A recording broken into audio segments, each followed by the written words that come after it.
George S. Patton was one of the most dynamic and controversial military figures of World War II. Known for his aggressive tactics and fiery leadership, he was instrumental in many Allied victories, including the North African Campaign, Sicily, and the push through Europe. Patton's belief in fast, decisive action made him a feared opponent and a beloved, yet sometimes controversial, commander among his troops. His larger-than-life personality left a lasting legacy that still influences military strategy today.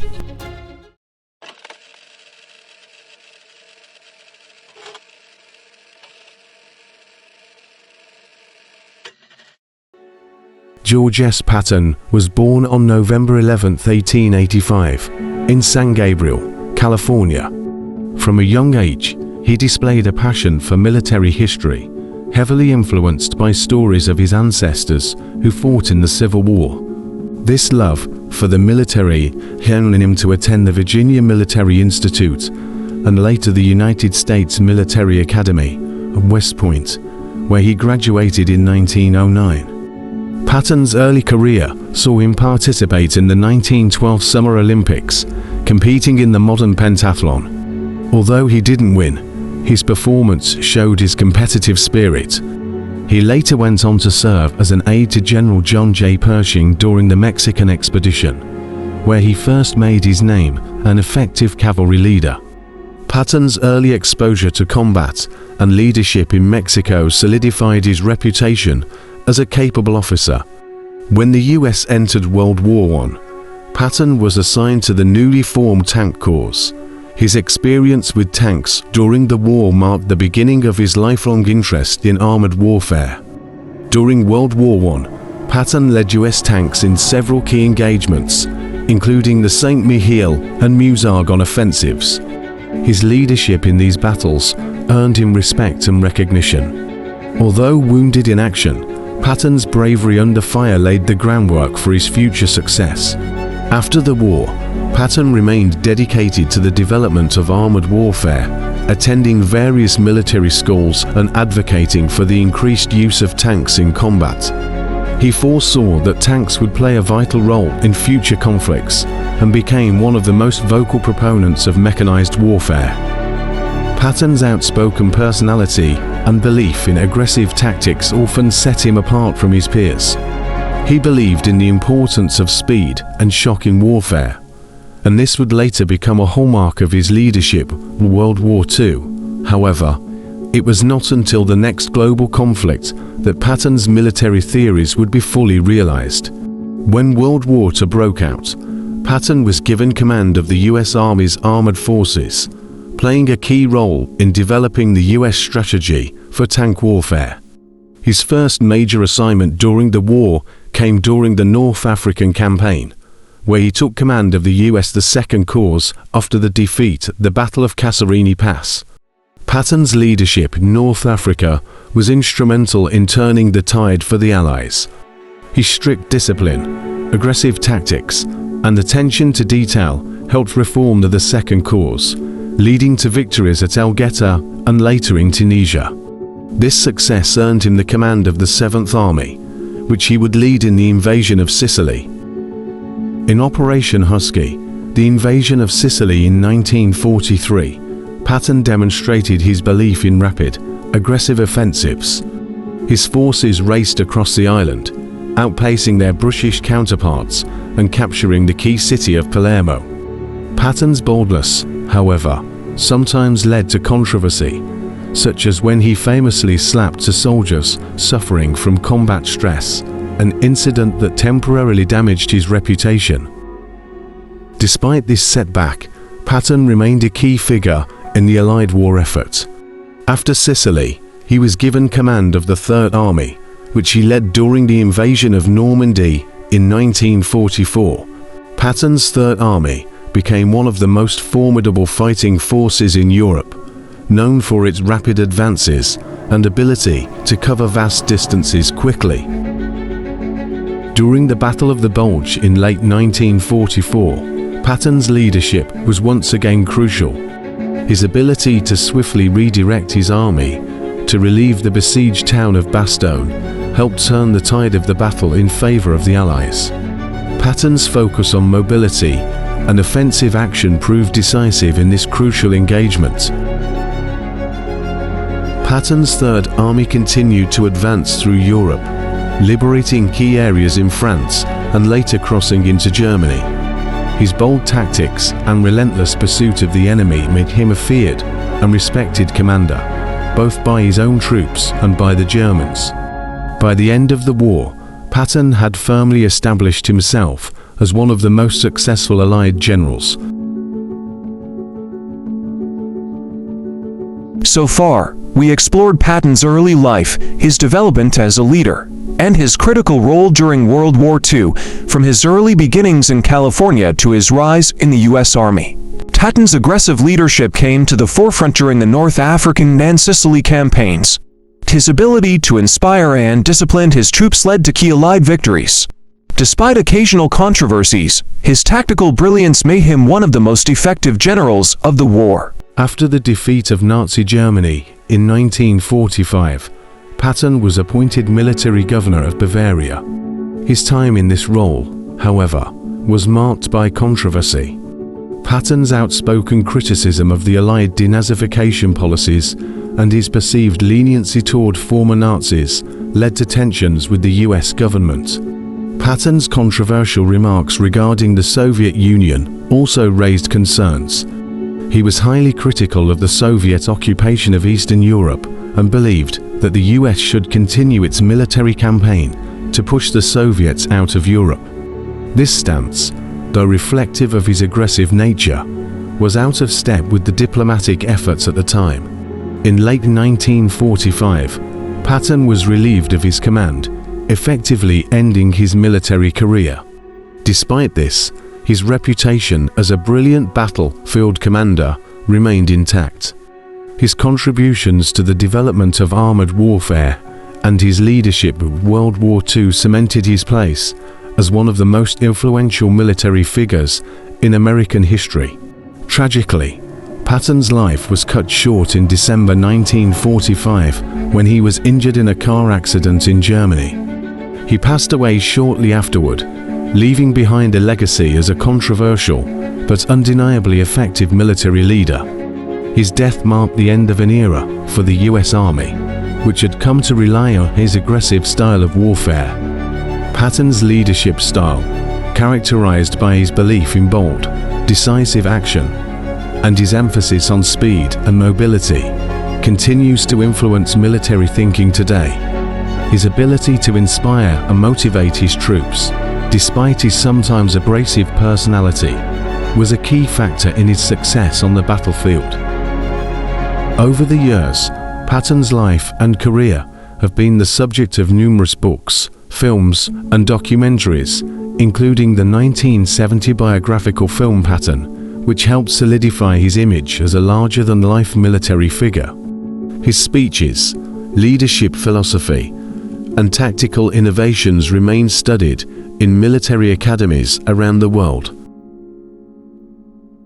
While George S. Patton is often remembered for his military prowess, his personal life and character were equally complex. Patton was deeply religious, believing that he had been reincarnated from past warriors, which he often mentioned in his speeches and personal writings. His belief in destiny and personal honor shaped his approach to both life and leadership. Patton's love for history and classical warfare also influenced his leadership style. He saw himself as a modern-day embodiment of the great generals of history, often referencing historical battles and leaders in his decisions. This deep connection to the past gave Patton a unique perspective on warfare, one that combined modern tactics with traditional values of bravery and honor. At the same time, Patton was a man of contradictions. His strict discipline and harsh treatment of soldiers clashed with his deep respect for bravery and sacrifice. While he was known for his fiery temper, he also demonstrated genuine care for the well-being of his troops, frequently visiting the front lines and sharing in the hardships of war. Patton's family life was also an important aspect of his character. He was married to Beatrice Ayer, whom he had met while attending West Point. The two shared a deep bond, and Beatrice remained a constant source of support throughout his career. Patton's letters to his wife reveal a more sensitive and introspective side, often discussing his fears, ambitions, and love for his family. Despite his larger-than-life persona, Patton was not without his vulnerabilities. He struggled with feelings of inadequacy and the fear of failure, driving him to constantly push himself and his troops to achieve more. This relentless drive for success was both a strength and a source of personal conflict. In the end, George S. Patton's legacy is one of complexity. He was a brilliant tactician, a fierce patriot, and a man driven by a deep sense of duty and honor. His contributions to military strategy and leadership continue to be studied and admired, but his personal flaws and controversial views remind us that even great leaders are human. Patton's legacy lives on in the history books, military academies, and the memories of those who served under him. He remains a symbol of American military might, known for his unyielding will, aggressive tactics, and the belief that America loves a winner and will not tolerate a loser. Ready for a wild ride? Today's deep dive takes us into the life of General George S. Patton, a man who seems, well, ripped straight from the pages of a history book, but with a twist. A twist. You know him as Old Blood and Guts, the tank-loving general who stormed through World War II, but we're going beyond the battlefield bravado. Okay, I'm intrigued. What did you find? We're digging into this Wikipedia excerpt you shared, and frankly, I'm a little surprised. This belief in past lives, it wasn't just some philosophical musing for Patton, was it? Not at all. What's fascinating about Patton is that even his most, how should I say this? Even his most outlandish traits, like his firm belief in reincarnation, they tie back into his military thinking. It wasn't just a quirk, It was woven into the fabric of his being. So you're saying that believing he'd lived before, fought in ancient battles, that it actually influenced his command decisions? Imagine believing you'd already crossed swords on ancient battlefields, led charges in bygone eras. It fed into this sense of destiny, this almost preordained path to military greatness. Okay, so that explains the blood and guts part, I guess. But what about the brains? This was a man descended from 16 barons who signed the Magna Carta, for crying out loud. You'd think he was born with a silver spoon in one hand and a battle plan in the other. You'd think so, wouldn't you? And yet, this lineage-obsessed, seemingly destined military leader actually struggled in school, especially with reading and writing. Talk about a plot twist. Seriously, it's not the kind of thing you expect from a guy who ended up devouring military history like it was going out of style. What changed? It speaks to his sheer determination. Patton was rejected by West Point initially, even had to repeat his first year. Imagine the grit it took to overcome those early setbacks and ultimately thrive in such a demanding environment. He wasn't just about textbooks and drills either, right? Didn't he compete in the Olympics? I did. I can't picture it. Was he hurling grenades for distance? Not quite. He was a skilled athlete competing in the modern pentathlon at the 1912 Stockholm Olympics. Horseback riding, swimming, fencing, shooting. Talk about a Renaissance man in the making. I bet that experience came in handy later on. From the Olympic Stadium to leading the first U.S. motorized military action during the Pancho Villa expedition, that's a serious gear shift. Talk about foreshadowing. Patton, always the innovator, embraced the power of motorized vehicles early on, chasing after Pancho Villa in a cloud of dust and engine roar. It's like he could sense the changing face of warfare. But before we get to the tanks, I have to ask the Patton saber, a sword designed by the guy known for tanks. It seems so out of character. It's a detail that often gets overlooked, but it speaks volumes about Patton's approach. He meticulously studied fencing in France, even designing his own saber based on a thrusting style he believed was more effective.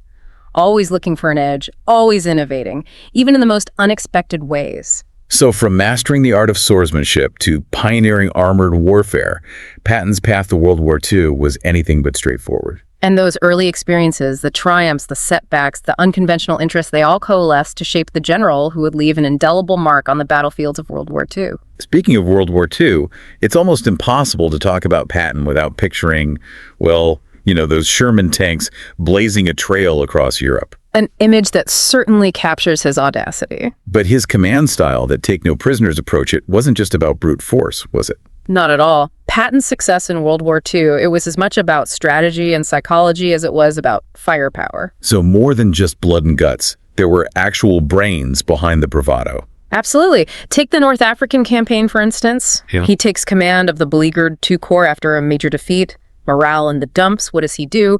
He whips them back into shape, instills this iron discipline, but also understands the power of motivation. He wasn't exactly known for his bedside manner, though. I'm picturing those legendary Patton speeches. Not exactly for the faint of heart. True, he could be a bit, shall we say, rough around the edges. But there was a method to his intensity. He knew how to connect with those soldiers, to instill a sense of pride, a sense of purpose. Under his command, the other corps went from, well, defeated, to a fighting force that played a pivotal role in pushing back Rommel's Africa Corps. And then came Sicily, another feather in his cap. But also where those infamous slapping incidents come into play. We can't gloss over that, can we? We can't, and we shouldn't. The slapping incidents, they're a dark stain on his record, a stark reminder of the limitations of his understanding when it came to, well, what we now recognize as combat stress, PTSD. It's a difficult conversation, but an important one to have. Absolutely. It would have been easy for Eisenhower to dismiss him after that, especially with the invasion of Europe on the horizon. But Patton's military genius was just too valuable to ignore, right? Precisely. Even amidst the controversy, Patton's strategic mind was already at work. While sidelined, he was given command of the Third Army and tasked with preparing them for the eventual invasion of France. And this is where it gets really interesting, right? This is where it gets very interesting. Because this is also when he plays a key role in Operation Fortitude. Yes. The Phantom Army. A stroke of military deception so audacious, it's almost hard to believe it worked. It was a gamble that paid off brilliantly. The Germans, they were so convinced that Patton would lead the main invasion force at Calais. They poured resources into defending that area, weakening their defenses at Normandy. And Patton, the master showman, he played his part to perfection. Oh, absolutely. So while the Allies were storming the beaches of Normandy, Patton was. Where exactly? Officially, he maintained a low profile, letting those rumors about his Phantom Army swirl. But behind the scenes, he was training the Third Army relentlessly, preparing them for their moment in the spotlight. And when that moment came, Patton and his Third Army did not disappoint. The breakout from the hedgerows of Normandy, the lightning advance across France, they really were a force of nature. This is where Patton's understanding of armored warfare, his grasp of speed and maneuverability, it truly came to the fore. He pushed his troops and his equipment to the limit, outrunning their supply lines at times, but always keeping the enemy off balance. Which leads us to the Battle of the Bulge. Talk about a high-stakes situation. The German counteroffensive, the 101st Airborne surrounded at Bastogne. Supplies dwindling, winter closing in. This was Patton's finest hour, wouldn't you say? It was a defining moment for Patton. The speed and decisiveness with which he maneuvered his forces to relieve Bastogne was nothing short of remarkable. Repositioning an entire army in the middle of winter, that's insane. Imagine repositioning 6 divisions in the middle of winter to counterattack and relieve a besieged city. It's a testament to his logistical brilliance, his leadership, and frankly, his sheer willpower. It wasn't just logistics and strategy, though, was it? Didn't he famously order his chaplain to compose a prayer for good weather? He did. The Patton Prayer, as it's known, became the stuff of legend.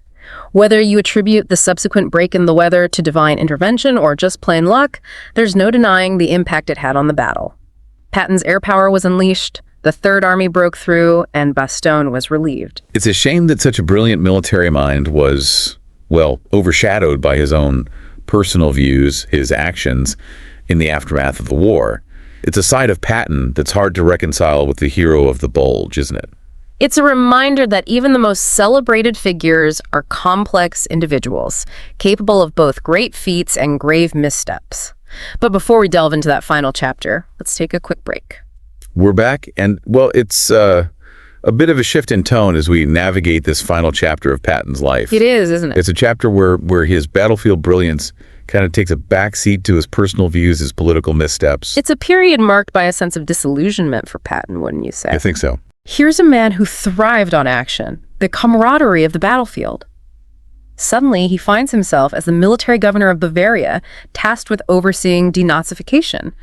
A process that, well, clashed with his own complex and, frankly, flawed views. Yeah, the Wikipedia excerpt touches on this. And it's one thing to read about Patton expressing, sympathy for some former Nazis. Yeah. But to resist housing Jewish refugees, that's a tough pill to swallow. It is. Even considering the different contexts of the time. It's crucial to remember that denazification, it wasn't a simple process.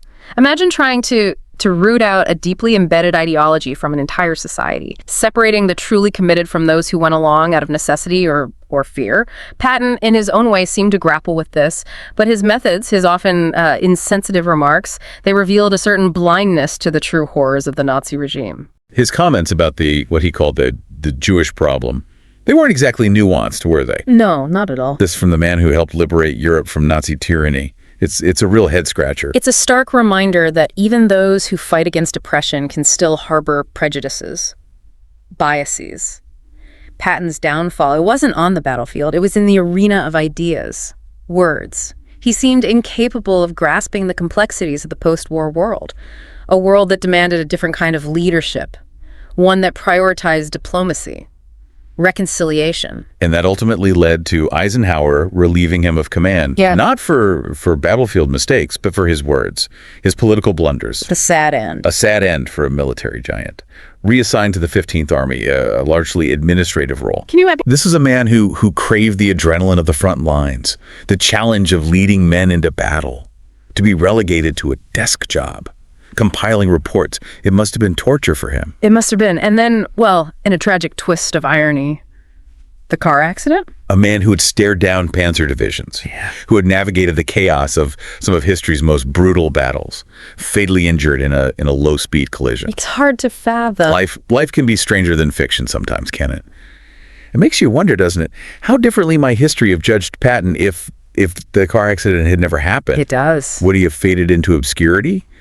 Or continued to court controversy with his outspoken views? It's a question without an answer, of course, but it underscores the complexities of legacy, of how we grapple with the contradictions inherent in even the most celebrated figures. Patton, for all his brilliance, for his undeniable impact on military history, he remains a deeply flawed and ultimately tragic figure. A reminder that behind the medals and the battle plans, behind the larger-than-life persona, are human beings. Yeah. Capable of both great and terrible things. Indeed. And as we conclude this deep dive into the life of George S. Patton, perhaps the most important takeaway is this. To truly understand history, we must be willing to confront its nuances, its contradictions, the messy realities of the individuals who shape it. And if this deep dive has piqued your interest in military history, I encourage you to check out the George S. Patton Museum or delve into Carlo d'Este's biography, Patton, A Genius for War. Until next time, keep questioning, keep exploring, and keep diving deep into the stories that have shaped our world. As we conclude, Patton's legacy as both a military genius and a complex individual is clear. His aggressive tactics, leadership during the Battle of the Bulge, and relentless pursuit of victory made him a key figure in the Allied success. Despite controversies and his untimely death in 1945, Patton's influence endures in military doctrine and leadership studies. His belief in boldness and his fearless approach to warfare secured his place as one of the most memorable generals in American history.